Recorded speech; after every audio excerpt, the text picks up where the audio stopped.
고린도전서 9장 13절, 14절 말씀, 두 절 말씀을 다 같이 한 목소리로 함께 읽겠습니다. 13절 말씀부터 함께 읽겠습니다. 성전의 일을 하는 이들은 성전에서 나는 것을 먹으며 제단에서 섬기는 이들은 제단과 함께 나누는 것을 너희가 알지 못하느냐? 이와 같이 주께서도 복음 전하는 자들이 복음으로 말미암아 살리라 명하셨느니라. 아멘. 주님의 말씀입니다. 오늘도 주님의 은혜와 평안이 함께 하시기를 축복합니다. 오늘 말씀은 복음이 내 삶의 목적이 되면서도 또한 권리를 또 사명을 통해서 더욱더 내려놓을 수 있는 거기까지 가는 것임을 말씀하고 있습니다. 특별히 오늘 우리가 복음을 경험한 자가 되었습니다. 여러분 복음을 받으셨습니까? 복음을 경험하셨습니까? 복음에 대해서 오늘 특별히 11절 말씀에서는 우리가 너희에게 신령한 것을 뿌렸은즉 신령한 것을 뿌렸다라고 말씀합니다. 오늘 우리는 하나님께서 신령한 것을 주신 신령한 것을 받은 사람이 됩니다. 이 신령한 것이라고 하는 것은 바로 복음과 말씀을 의미합니다. 우리는 복음을 듣게 되었고 하나님의 말씀을 가지게 되었습니다. 그런즉 너희의 육적인 것을 거두기로 과하다겠느냐? 육적인 것이라고 하는 것은 우리의 어떤 권리, 어떤 사례, 우리가 가지고 있는 것, 우리가 이 땅에서 필요한 모든 것, 그것을 육적인 것이라고 볼 수가 있습니다. 그런데 복음을 위해서 우리가 신령한 것을 받았기 때문에 육적인 것은 우리가 참을 수 있다라고 말씀하고 있습니다. 12절에 보시면 다른 이들도 너희에게 이런 권리를 가졌거든 하물며 우리일까 보냐? 그러나 우리가 이 권리를 쓰지 아니하고 범사에 참는 것은 우리에게 육적인 것이 있습니다. 권리가 있습니다. 그러나 이것을 참아내고 있다는 것입니다. 참는다는 것은 절제한다는 것입니다. 지금 버티고 있다는 것입니다. 그 이유는 한 가지입니다. 노란색 글씨인데요, 같이 읽어보겠습니다. 그리스도의 복음에 아무 장애가 없게 하려 함이로다. 아멘. 그리스도의 복음에 아무 장애가 없게 하기 위해서 우리가 가진 권리를 다 나는 내려놓고 있다, 참고 있다라고 말씀합니다. 그 당시 고린도 지역에 있는 많은 철학자들, 특별히 떠돌이 철학자들이 많이 등장했었습니다. 그래서 광장에서 떠돌이 철학자들이 무엇인가 멋있는 이야기를 하고 나면 사람들에게 돈을 줍니다.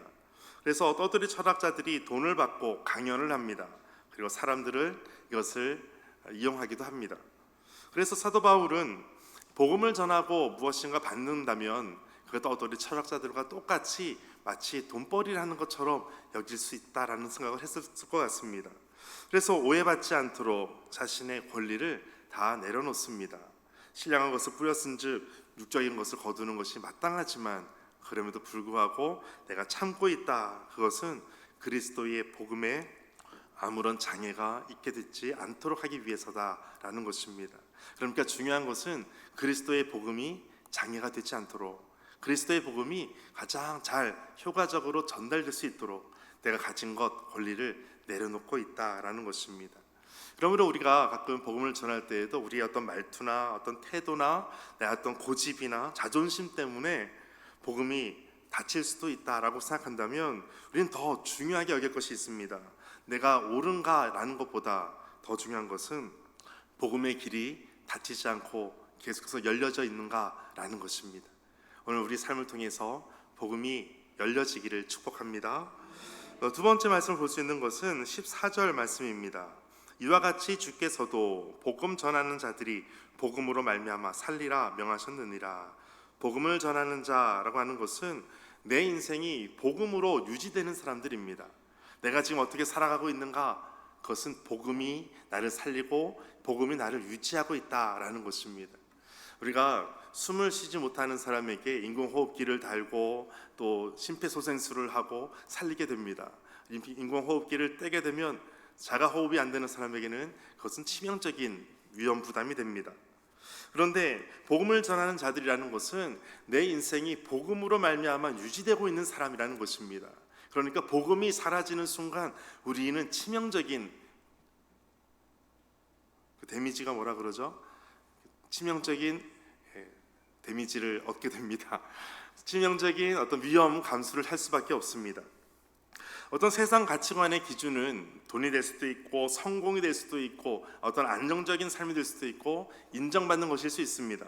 그런데 바울은 복음이 존재하는 이유가 바로 내가 복음으로 인해서 살 수 있는 유일한 길이라는 것을 말씀하고 있습니다.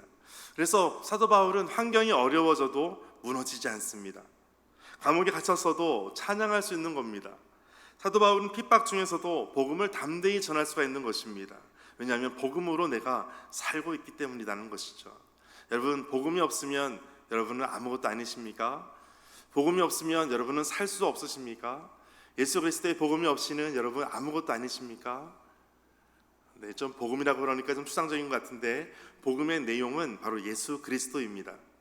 특별히 예수 그리스도는 두 가지로 나눠집니다. 바로 십자가의 죽으심과 부활하심입니다. 이것을 복음이라고 하는 것입니다. 이 복음이 없이는 나는 아무것도 아닙니다. 이 복음으로 나는 오직 살아갑니다. 이것이 바로 믿는 자들의 고백이 되어야 될 줄 믿습니다. 세상에서는 우리는 세상의 공부를 받는 것이 아니라 복음의 은혜의 삶을 살아가고 있기 때문입니다. 그래서 교회도 마찬가지입니다. 교회도 프로그램으로 움직여지는 것이 아닙니다. 교회도 어떤 분위기로 유지되는 것이 아닙니다. 교회는 복음이 살아 움직일 때 그때 교회가 유지되는 것입니다. 복음이 있을 때 교회가 그때 살아서 역동성 있는 그러한 교회가 되는 것입니다. 여러분, 살아있는 교회, 그것은 많은 사람이 몰려있는 것이 아닙니다. 많은 프로그램이 있는 것이 아닙니다. 많은 사람들이 어떤 좋다라고 말하는 정도가 아닙니다. 한 가지 중요한 기준이 있습니다. 바로 복음이라는 것이죠. 이 복음이 있을 때 그 교회는 살아있는 교회가 되는 것입니다. 복음이 우리 가정에 있을 때 우리 가정은 살아있는 가정이 되는 것입니다. 오늘 내 삶 가운데 이 복음이 있을 때 나는 복음으로 산다라는 것을 고백할 수 있는 분들 다 되시기를 축복합니다. 이제 또 알 수 있는 것은 이제 16절에 보면 내가 복음을 전할지라도 자랑할 것이 없으면, 복음 전하는 것, 그것을 자랑할 것이 없습니다. 왜냐하면 내가 부득불할 일입니다. 나는 당연히 해야 될 것이 바로 복음을 전하는 것입니다.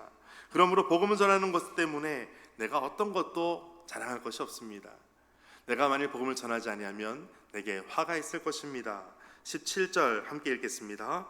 내가 내 자의로 이것을 행하면 상을 얻으려니와 내가 자의로 아니한다 할지라도 나는 사명을 받았노라. 아멘. 사명을 받았다라고 하는 것은 나는 청지기가 되었습니다. 나는 맡은 직분자가 되었습니다. 우리 지난번에 말씀드렸던 것처럼 그리스도의 일꾼이라고 할 때 일꾼은 바로 갤리선 아래에 노를 젓는 사람들, 아무것도 보이지 않지만, 아무것도 내 눈에 보이는 것이 없지만 내게 오직 들리는 것은 북을 치는 소리, 그 소리만 듣고 노를 져야 될지 멈춰야 될지를 아는 것입니다. 내가 방향을 정하지 않을 수 있습니다. 내가 목적지를 정하지 않습니다. 나는 단순히 노만 저을 뿐입니다. 그것이 바로 일꾼이라는 것이죠. 사명이라는 단어가 바로 그것입니다. 내가 청지기입니다. 내가 그리스도의 일꾼입니다.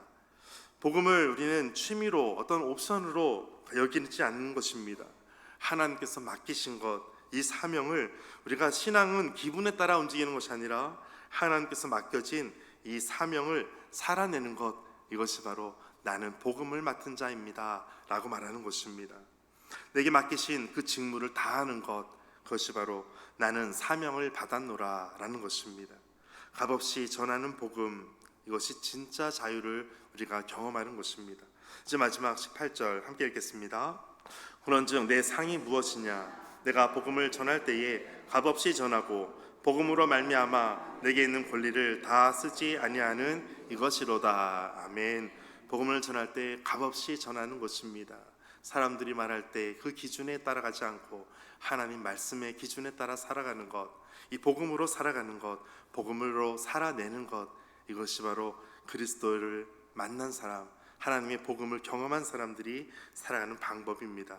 오직 복음이 우리 삶에 있었다면 이 복음이 끝까지 복음의 진보로 나타날 수 있도록 우리 삶을 주님의 복음 앞에 내어놓는 그러한 삶이 되시기를 축복합니다. 오늘도 기도할 때에는 특별히 하나님께서 우리에게 주시는 이 복음의 말씀으로 인해서 다시 내 삶의 목적이 되게 하시고, 복음이 어떤 권리를 보다 사명을 이루는 중요한 방법이 되고 중요한 이유가 되고 중요한 목적이 되게 하여 주옵소서. 이 복음으로 말미암아 오늘 살아가는 믿음의 성도들 모두가 되게 하여 주옵소서. 복음의 역사가 하나님의 일들이 나타나는 역사가 우리 삶 가운데 나타날 수 있도록 함께 말씀을 기억하며 함께 기도하겠습니다.